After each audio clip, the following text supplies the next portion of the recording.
जय माता दी मित्रों, मेरा नाम पंडित प्रकाश जोशी। स्वागत है मेरे YouTube फेसबुक चैनल एस्ट्रो आज में। आज आप कहेंगे कि गुरुजी किस लिए आ गए हैं, कौन सा वीडियो है, तो मैं आज आपको बताना चाहूंगा।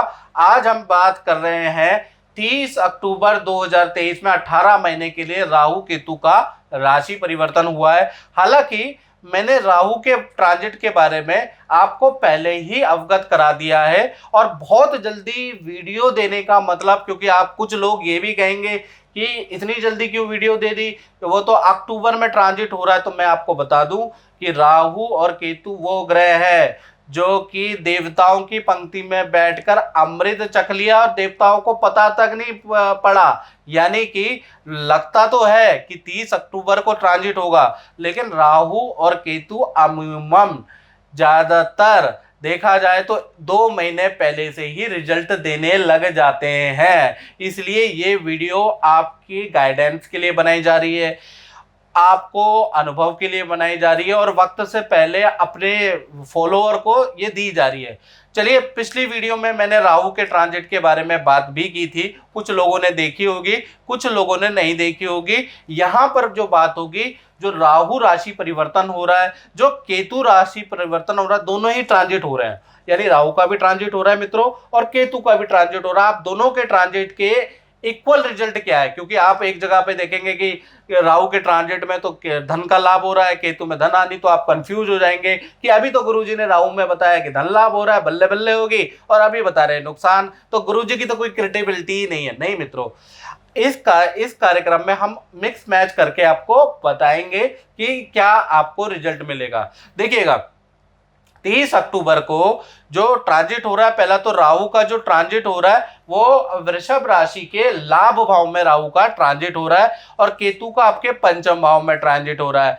तो लाभ भाव में जो राहु का ट्रांजिट हो रहा है वो बहुत लाभकारी है। यानी कि यहाँ पर आपको नौकरी में पद प्रमोशन देगा, जो बेरोजगार है उनको नौकरी मिल जाएगी, या फिर आपको शेयर में की इनकम में फायदा होगा, या विदेशी इनकम में राहु जब भी लाभ भाव में बैठते हैं या राहु का गोचर होता है तो विदेश संबंधी लोगों के काम बन जाते हैं, अधिकतर लोग के पीआर लग जाते हैं, अधिकतर लोगों को वीजा मिल जाता है। विदेश में काम करने वालों के लिए तो ये ट्रांजिट बहुत अच्छा है 18 महीने का। साथ ही साथ कोर्ट केस मुकदमेबाजी कुछ चल रही है तो वहां भी आपको लाभ मिलेगा। तो कुल मिला के करियर के लिए लाभकारी है, विद्यार्थियों के लिए लाभकारी है, नौकरी वालों के लिए अच्छा है, और विदेश जाना चाहते हैं या विदेशी इनकम इंपोर्ट एक्सपोर्ट से रिलेटेड कारोबार है, विदेश जाना चाहते हैं, विदेश में परमानेंट वीजा के लिए आपने अप्लाई किया है, तो ये ट्रांजिट आपके लिए अच्छा है। साथ ही साथ अब राहु तो हो गया, लेकिन राहु सिर्फ सर है, जो नीचे का हिस्सा है वो भी ट्रांजिट करेगा, तो वो ट्रांजिट कर रहा है आपके पंचम भाव में।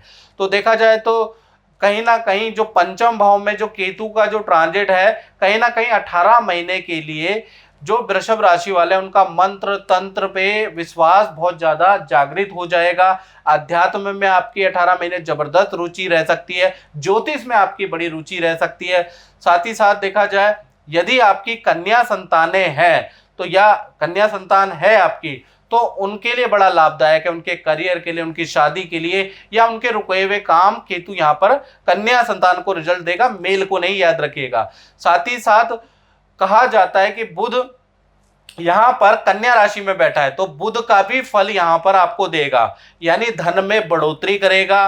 साथ ही साथ विद्या करियर में आपको अच्छी ग्रोथ देने वाला है। तो कुल मिला के वृषभ राशि के बारे में बात करूं तो चाहे राहु का ट्रांजिट हो चाहे केतु का ट्रांजिट हो, दोनों के रिजल्ट अच्छे ही नजर आ रहे हैं 18 महीने के लिए। यानी दोनों ही आपके लिए शुभकारी रहेंगे, खासकर करियर के लिए। तो मित्रों, इस कार्यक्रम में बस इतना ही, मुझे दीजिए इजाजत। जय माता दी।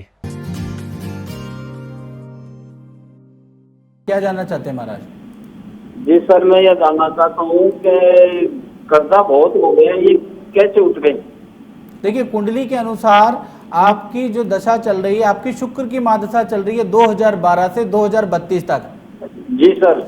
और शुक्र कुंडली शुक्र आपके व्यय भाव का स्वामी है, परिवार से दूर रहने का स्वामी है, आई साइड में प्रॉब्लम देगा, स्किन की प्रॉब्लम देगा। ये सारी प्रॉब्लम में तो नहीं चल रही है आपके साथ में? हाँ, बिल्कुल सही है सर। ये सारी प्रॉब्लम में देगा। छठे भाव में बैठा है शुक्र, तो बहुत कह लीजिए कमजोर है आपका ग्रह। जी सर। तो इसके उपाय नहीं करे? जब आपको महादशा पता है तो इसके उपाय भी महाराज जरूर करे होंगे आपने। जी शुक्र का नहीं कराया, इसके पहले क्या वो केतु की महादशा थी उसका करवाया था शुक्र का, अभी क्या करवाया नहीं है कोई। अब जो जितने मिले मेरे को क्या है कि वो कुछ बताते हैं वो समझ में नहीं आ रहा है, तो मैंने क्या है आपका यूट्यूब पे प्रोग्राम देखा तो आप बताने का तरीका वो मेरे को अच्छा लगा, इसलिए मैंने आपको व्हाट्सएप पे लिखा कि भाई आप फीस क्या लेते हो। ठीक है, मैं आपको बता देता हूँ कि आप क्या करें कि कुंडली के अनुसार पहला चीज आपका शुक्र बहुत ज्यादा कमजोर है। शुक्र के लिए एक रत्न आता है ओपल, ओपल रत्न धारण करो आप। जी। ओपल आप 10.25 रत्ती का आपको धारण करना है इस उंगली के अंदर। तो सर क्षमा चाहता हूँ बीच में बोलने के लिए थोड़ा सा। सर इसमें लोग ये कहते हैं कि ये जैसे नवमांश में ये नीच का हो गया। हाँ बताइए बताइए। तो जैसे लोग बोलते हैं कि नीच का नवमांश में होने से कोई ये जैसे शुक्र का हीरा है ये ओपल है ये काम नहीं करे, ये सत्य है क्या सर? देखिए मैं बात, अब आपने नवांश की बात की है तो मैं बता देता हूँ।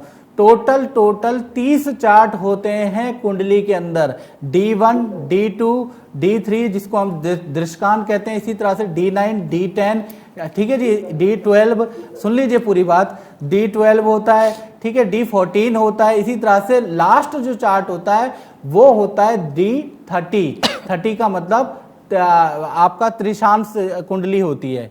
तो लेकिन इनसे ना अलग अलग चीजें देखी जाती है। हमेशा D9 से देखा जाता है आपका दाम्पत्य सुख, और कुछ नहीं देखा जाता महाराज, दाम्पत्य सुख देखता है आप। मैक्सिमम जो एस्ट्रोलॉजर है बहुत बार क्या करते हैं कि जीविका को भी D9 से देखना स्टार्ट कर देते हैं, ठीक है जी। और D9 से किस तरह से देखोगे, क्योंकि बहुत सारी किताबें हैं, बहुत सारे एस्ट्रोलॉजर ने किताबें लिखी है, वो पराशर, होरा शास्त्र या भृगु संहिता जो प्राचीन पद्धति है उससे मैच ही नहीं करती है महाराज, उससे मैच नहीं करती हो। उसमें कितने वजन का बताया सर? पहले मेरी बात पूरी सुन लो, जब आपने बात पूछी है तो पूरी सुना करो, ठीक है। क्या होता है कि जैसे बहुत सारे एस्ट्रोलॉजर क्या करते हैं कि दृष्टांत देखते हैं कि पहला दृष्टांत, दूसरा दृष्टांत, तीसरा दृष्टांत, और दृष्टांत 3 तरह के होते हैं, ठीक है जी। 10 डिग्री का अलग दृष्टांत होता है, पहला दृष्टांत, दूसरा 20 डिग्री का, और तीसरा 30 डिग्री का दृष्टांत होता है। अब दृष्टांत से लोग कहते हैं कि इससे बहुत से एस्ट्रोलॉजरों की किताबें उन्होंने प्रदर्शित की है, उसके अनुसार वो उससे करियर देखते हैं। लेकिन पराशर होरा शास्त्र में ये लिखा है कि दृष्टांत से भाई देखा जाता है, ठीक है जी। D9 से आपका जो D9 है ना, जिसे नववांश कहा जाता है, तो नववांश से आपका दाम्पत्य सुख देखा जाता है महाराज, मैं तो यही मानता हूँ।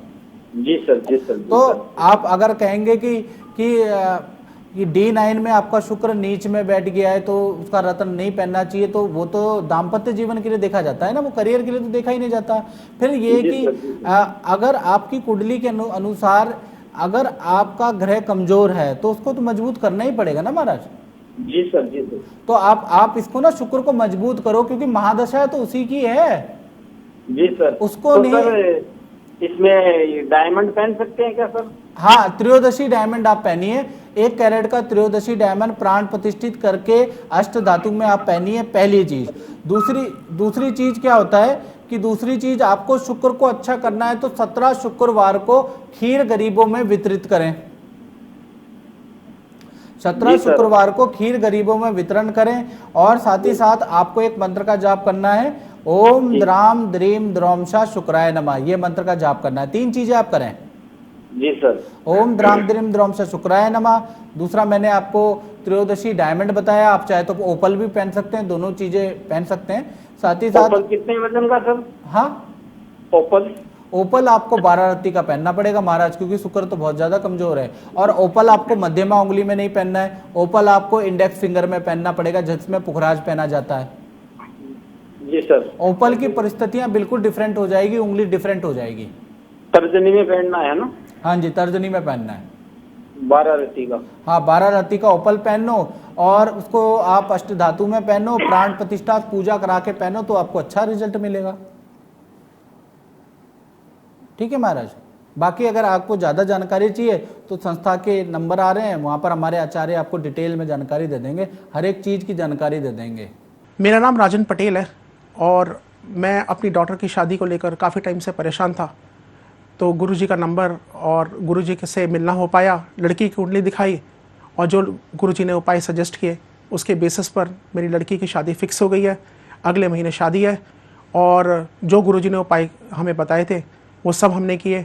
आज लोकल लड़का मिल गया है, कनाडा से ही है, और शादी के बाद हम लोग पूरा परिवार बहुत खुश है।